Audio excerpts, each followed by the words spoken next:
Bonjour à tous et bienvenue dans cette nouvelle vidéo de préparation à la certification Java, dans laquelle nous allons parler des exceptions et précisément du Try with Resources. Certains objets doivent faire l'objet de traitements particuliers en fin d'utilisation. C'est le cas par exemple des fichiers ou des connexions BDD qu'on doit fermer. Le bloc try, il peut gérer lui-même ses fermetures et ses situations quand une exception est émise, à condition qu'on lui indique les ressources qui sont concernées. Le bloc try catch que vous connaissez, il se présente alors un peu différemment. Dans le try, avant les accolades, j'ai cette fois entre parenthèses la déclaration et l'initialisation des ressources qui vont être gérées automatiquement. Dans le try with resources, le catch et le finally, c'est optionnel. Dans le try classique, je dois avoir soit l'un soit l'autre. Les objets qui peuvent être gérés automatiquement, ce ne sont pas n'importe quels objets Java. Ils doivent implémenter une interface, l'interface autoclosable. L'interface autoclosable, c'est une fonctionnelle interface, donc elle n'a qu'une seule méthode abstraite, et c'est une méthode public void close qui peut émettre une exception. Dans le try, entre parenthèses, je vais pouvoir créer des instances de ces objets, et Java saura qu'il doit absolument fermer ses ressources à l'issue du try, exception ou pas exception.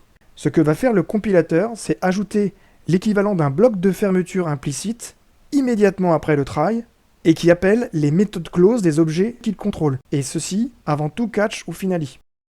Si l'une des méthodes closes émet une exception, je peux la gérer dans un bloc catch. Un point à retenir est que les ressources sont fermées dans l'ordre inverse de leur création. Si mon try il prend en charge une variable A1 puis une variable A2, si les variables A1 et A2 viennent dans cet ordre entre les parenthèses, à la fin du try, dans un bloc implicite ajouté par le compilateur et que je ne vois pas, Java appellera les méthodes closes d'abord de A2, puis de A1, donc dans l'ordre inverse de leur déclaration.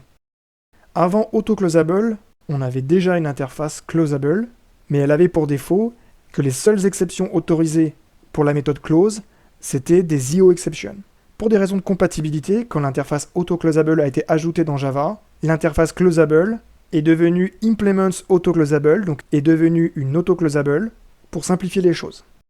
Dernière chose à savoir pour le try with resources, avec un try with resources, on a des méthodes close appelées sans qu'on les voit, sans qu'on le voit, et qui sont susceptibles d'émettre des exceptions. On peut se retrouver à émettre plusieurs exceptions en même temps.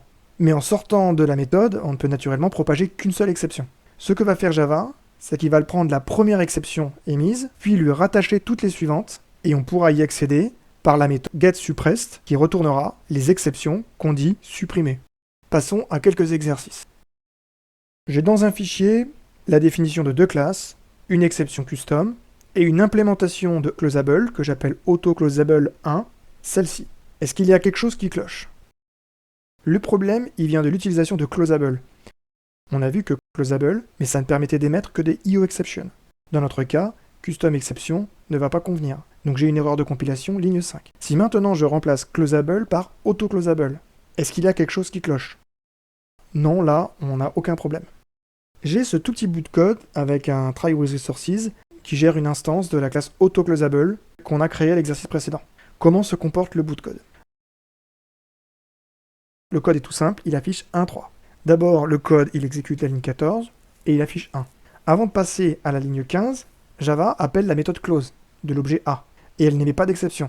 Le bloc finally est ensuite exécuté et le code affiche 3. Si maintenant je reviens sur mon implémentation de autoclosable, la méthode close, je fais en sorte qu'elle émette systématiquement une exception. Est-ce que ce code est correct?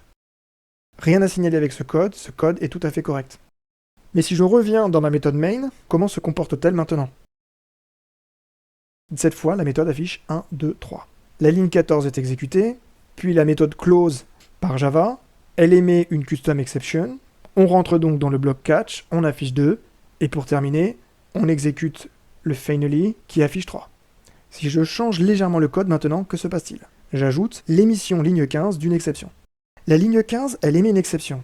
Pour autant, la méthode close pour mon objet A est bien appelée, et le code va donc émettre une seconde exception. Cette exception, elle arrive en second. Donc Java va l'ignorer, mais il va quand même la rattacher à l'exception primaire. L'exception primaire, elle est catchée ligne 16, et on affiche 2. Puis après le bloc finally, on affiche 3, on a donc affiché 1, 2, 3. Qu'affiche ce code? Dans ce code, on n'a aucune instruction dans le bloc try, mais on sait que la méthode close de autoclosable, elle génère une custom exception. Dans le bloc catch, si une exception est émise, on sait qu'on en a une, du fait de la méthode close, on affiche le nombre d'exceptions suppressed. Ce bout de code, il n'émet qu'une exception. Donc l'exception que je gère, aucune autre exception ne peut lui être rattachée. Donc le code affiche 0. Maintenant, on modifie légèrement le code, et cette fois, dans le try, entre parenthèses, on a 2 autoclosable 1. Ce qui fait qu'à la fin du try, les 2 méthodes close qui vont être appelées dans l'ordre inverse de la déclaration, donc d'abord celle de B puis celle de A, vont émettre une exception. Donc B.close va émettre une exception. Puis A.close, une seconde. Cette exception, elle va être ignorée, mais pas totalement, puisqu'on va la rattacher à la première. La première exception, elle sort du try, elle est interceptée, et on rentre dans le bloc catch. Mais cette fois, on a bien une exception qui a été rattachée à l'exception, celle qui était émise par le A.close, et le code affiche donc 1. Dernier cas, en plus des 2 autoclosables, mon bloc try va émettre une exception. J'ai donc cette fois 3 exceptions émises. J'ai pour exception primaire l'exception générée en premier, donc ligne 14, mais Java va lui rattacher l'exception émise lors du B.close, puis celle émise lors du A.close, donc ces fermetures qui seront faites par Java lui-même, qui seront rajoutées par le compilateur dans le bytecode et exécutées par Java de façon transparente. Merci à tous et à bientôt